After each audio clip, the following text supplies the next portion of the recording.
കൂടുതൽ വാർത്തകളും വീഡിയോകളും കാണാൻ ഈ ചാനൽ സബ്സ്ക്രൈബ് ചെയ്യുക. കൂടെ ബെൽ ബട്ടൺ അമർത്തുക. Please subscribe our channel. നമസ്കാരം. എല്ലാ മാന്യ പ്രേക്ഷകർക്കും ജ്യോതിഷ വിശ്വാസികൾക്കും എന്നെ ഇഷ്ടപ്പെടുന്നവർക്കും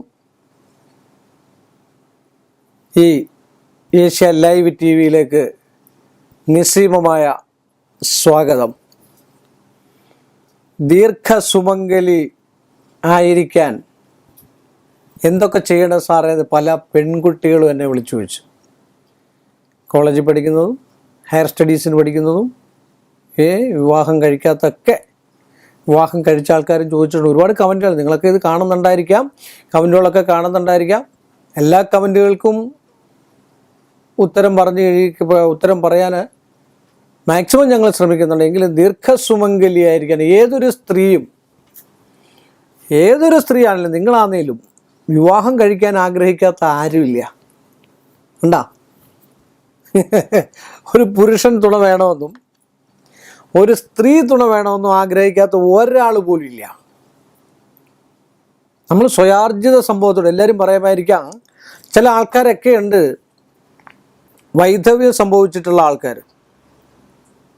ചെറുപ്പത്തിൽ ഒരു 24-25 വയസ്സുള്ള അല്ലെങ്കിൽ ഡൈവേഴ്സ് ആയതിനു ശേഷം ഒരു 40 വയസ്സ് ചെറുപ്പമാണ്, 40-41 വയസ്സും ചെറുപ്പമാണ്.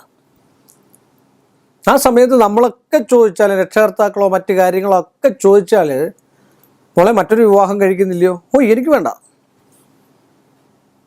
പക്ഷേ ഉള്ളിൻ്റെ ഉള്ളിൽ 100 അല്ല 101% മറ്റൊരു പുരുഷൻ എന്നല്ല, ഒരു വിവാഹത്തെ ആഗ്രഹിക്കുന്ന ആൾക്കാർ ഒരുപാട് ആൾക്കാരുണ്ട്. ഞാൻ ഒരു 15% ആൾക്കാരെ വിട്ടുകളയുന്നു. 15% ആൾക്കാർക്ക് മറ്റൊരാളെ ചിലപ്പോൾ ഉൾക്കൊള്ളാൻ കഴിയുന്നില്ല.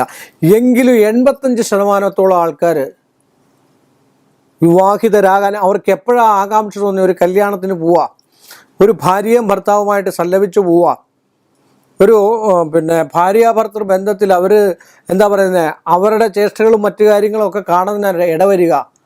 ഇങ്ങനൊക്കെ വരുമ്പോൾ അതാണ് ചില മിക്കവാറുമുള്ള സ്ത്രീകൾക്ക്, നമ്മൾ സിനിമയിലും ഒക്കെ കണ്ടിട്ടുള്ളതാണ്, ഇപ്പം നടന്നുകൊണ്ടിരിക്കുന്നതുമാണ്. ചില സ്ത്രീകൾക്കൊക്കെ അത് പലരും വന്ന് പറഞ്ഞിട്ടുള്ള, ആണുങ്ങൾക്ക് അത് പൊതുവെ ഇച്ചിരി കുറവാണെന്ന് തോന്നുന്നു. എന്നാലും സ്ത്രീകൾക്ക്, അമ്മായിമ്മമാരെ കുറിച്ച് പല സ്ത്രീകളും മോശമായ രീതിയിൽ ഇങ്ങനെ ഒരു പറച്ചിൽ പറയാറുണ്ട്. കാര്യം കൊച്ചിലേ അവരുടെ ഭർത്താവ് മരിച്ചു പോയതാണ്. ശരിയാണ്, അവർക്കും ആഗ്രഹമുണ്ട്. 60 വയസ്സായാലും 67 വയസ്സായാലും 80 വയസ്സായാലും 90 വയസ്സായാലും ആഗ്രഹമില്ലാത്ത ആര്? നിങ്ങൾക്ക് ആഗ്രഹമില്ലേ? നിങ്ങൾക്ക് 80 വയസ്സാണെന്ന് വിചാരിച്ചോ, 65 വയസ്സ് അല്ലേ? ഒരു തനിച്ചുള്ള ജീവിതമല്ല, എനിക്കൊരു സ്ത്രീയുടെ കൂടെ ജീവിക്കണം. ചിലരൊക്കെ ഒരുപാട് ഉയരങ്ങളിൽ നിന്ന് പറയുന്നതൊക്കെ, എനിക്ക് സ്ത്രീയൊന്നും ഇല്ലെങ്കിലും ജീവിക്കാം. നിങ്ങൾ പുരാണ കഥകളിൽ ഏതെങ്കിലും ഒരാളെ നിങ്ങൾ എടുത്തിട്ട് നോക്കൂ, ഒരു സ്ത്രീബന്ധമില്ലാത്ത ഒരു സന്യാസിയോ, സാക്ഷാൽ വിശ്വാമിത്രൻ പോലും സ്ത്രീബന്ധം ഉണ്ടായിട്ടുണ്ട്. സ്ത്രീലോല സുരതാപചാരകുശല താമ്രേഷണ ശാസ്ത്രവിദ്യെന്ന ഒരു ശാസ്ത്രജ്ഞനോ ഒരു ശാസ്ത്രമോ ഒക്കെ കൈകാര്യം ചെയ്യണമെങ്കിൽ ഒരു പുരുഷനാണ് മനസ്സിൽ പോലും ഒരു സ്ത്രീയെ ഉൾക്കൊള്ളാത്ത ഒരു പുരുഷന്മാരും ഈ ലോകത്തിലുണ്ടാകുമെന്ന് തോന്നുന്നില്ല. ഒരു സ്ത്രീ ആണെങ്കിൽ ഒരു സെക്കൻഡെങ്കിലും ജീവിതം ഉണ്ടെങ്കിൽ, ജനിച്ചു കഴിഞ്ഞതിന് ശേഷം മരണത്തിനിടയിൽ ഒരു വട്ടമെങ്കിലും, ഒരു സെക്കൻഡെങ്കിലും ഒരു സന്യാസിമാരാന്നെ പോലും ഒരു സ്ത്രീയോ അല്ലെങ്കിൽ പുരുഷന് സ്ത്രീയോ സ്ത്രീക്ക് പുരുഷനോ വേണമെന്ന് ആഗ്രഹിക്കാത്ത ആരും ഉണ്ടെന്ന് എനിക്ക് തോന്നുന്നില്ല, സത്യസന്ധമായിട്ട് പറഞ്ഞു. അപ്പം അങ്ങനെയൊക്കെയുള്ള ഈ സമയത്താണ് ദീർഘസുമംഗലിയായിരിക്കാൻ എന്തൊക്കെ നമ്മൾ ചെയ്യണം എന്ന് പറയാം. ദീർഘസുമംഗലിയായിരിക്കാൻ ജാതകങ്ങളൊക്കെ നോക്കി ചേർച്ചയുള്ള ജാതകങ്ങളാണ് നടത്തിയിരിക്കുന്നതെങ്കിൽ അവർ ഭർത്താവിന് വേണ്ടി പ്രാർത്ഥിക്കുക എന്നാണ് ഏറ്റവും എനിക്ക് കൂടുതൽ പറയാനുള്ളത്. ഭർത്താവിനും സന്താനങ്ങൾക്ക് വേണ്ടിയും പ്രാർത്ഥിക്കുക. അതോ മഹാലക്ഷ്മി പ്രാർത്ഥന ഏറ്റവും നല്ലതാണ്. ദീർഘസുമംഗലിയായിരിക്കുക, മഹാലക്ഷ്മിയുടെ സ്തോത്രങ്ങൾ ജപിക്കുക, മഹാലക്ഷ്മിയുടെ കീർത്തനങ്ങൾ ജപിക്കുക. അതുപോലെ ഉമാമഹേശ്വരന്മാരെ പോയി കുളിച്ചു തൊഴുക, വ്രതങ്ങൾ എടുക്കുക. ദീർഘസുമംഗലി എന്ന് പറഞ്ഞാൽ എന്താ? എന്നും എൻ്റെ കൂടെ ഭർത്താവ് ഉണ്ടായിരിക്കണമെന്ന്. അത് എല്ലാവർക്കും അറിയാം. ചിലരൊക്കെ പറയാം മരിക്കുവാണെങ്കിൽ ഞാൻ ഇദ്ദേഹത്തിൻ്റെ കൂടെ വരികയുള്ളൂ. സ്ത്രീ പറയും ഞാൻ മരിക്കുവാണെങ്കിൽ ഇദ്ദേഹത്തിന്. അതൊക്കെ ശരിയാണ്. പ്രഹസനങ്ങളിൽ മാത്രം കാണപ്പെടുന്ന സംഭവങ്ങളാണിത്. ആരെപ്പം മരിക്കുമെന്ന് ആർക്കും പറയാൻ പറ്റില്ല. ആരെപ്പം വൈധവ്യം ഉണ്ടാകുമെന്ന് ആർക്കും പറയാൻ പറ്റത്തില്ല. ഞാൻ അല്പം മരിക്കുമെന്ന് എനിക്കും പറയാൻ പറ്റില്ല,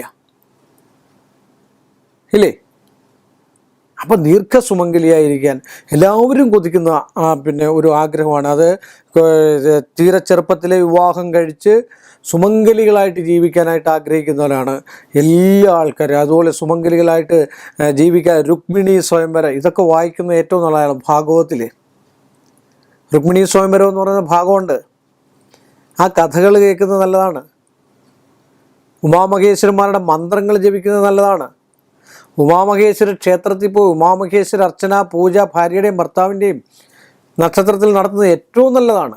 ഏറ്റവും നല്ലൊരു ഇതാണ് ജലധാര കഴിപ്പിക്കുക എന്ന് പറഞ്ഞാൽ. ഭർത്താവിൻ്റെ ഒരു കണ്ടകശനി ഏഴരശനി ഒക്കെ വരുവാന്നല്ലേ ഒരു ഐശ്വര്യ സമ്പൽ സമൃദ്ധി ഉണ്ടാകാൻ, അല്ലെ ദീർഘസുമംഗലിയായിരിക്കാൻ, പാതിവൃത്യം കാത്തു സൂക്ഷിക്കാൻ ഒക്കെ ഏറ്റവും നല്ലതാണ് ഉമാമഹേശ്വര അർച്ചനയും ഉമാമഹേശ്വര പൂജയും. ശിവനെയും പാർവതിയെയും നമ്മുടെ ഈ അണ്ടകടാഹം മൊത്തം നിറഞ്ഞു നിൽക്കുന്നതായിട്ടുള്ള പരമേശ്വരൻ മഹാദേവനിൽ നിന്നാണ് എല്ലാം ഉത്ഭവിച്ചതെന്നാണ് പറയുന്നത്. ശ്രീ പാർവതി പോലും, ഭദ്രകാളി പോലും, വിഷ്ണു പോലും ഇതൊക്കെ പറയുന്നുണ്ട്. അപ്പം ഈ ചോദിച്ച ആളും ചോദിക്കാനായിട്ടിരിക്കുന്ന ആൾക്കാരും എന്നും ദീർഘസുമംഗലികളാകട്ടെ എന്ന് പ്രാർത്ഥിച്ചുകൊണ്ട് ഈ ഒരു ചെറിയ എപ്പിസോഡ് ഞാനിവിടെ വൈൻഡപ്പ് ചെയ്യുന്നു. വീണ്ടും നമ്മൾ തമ്മിൽ കാണുന്നവരെ എല്ലാ മാന്യ പ്രേക്ഷകർക്കും എൻ്റെ നിശ്ചയവുമായ നന്ദി, നമസ്കാരം. കൂടുതൽ വാർത്തകളും വീഡിയോകളും കാണാൻ ഈ ചാനൽ സബ്സ്ക്രൈബ് ചെയ്യുക. കൂടെ ബെൽ ബട്ടൺ അമർത്തുക. Please subscribe our channel.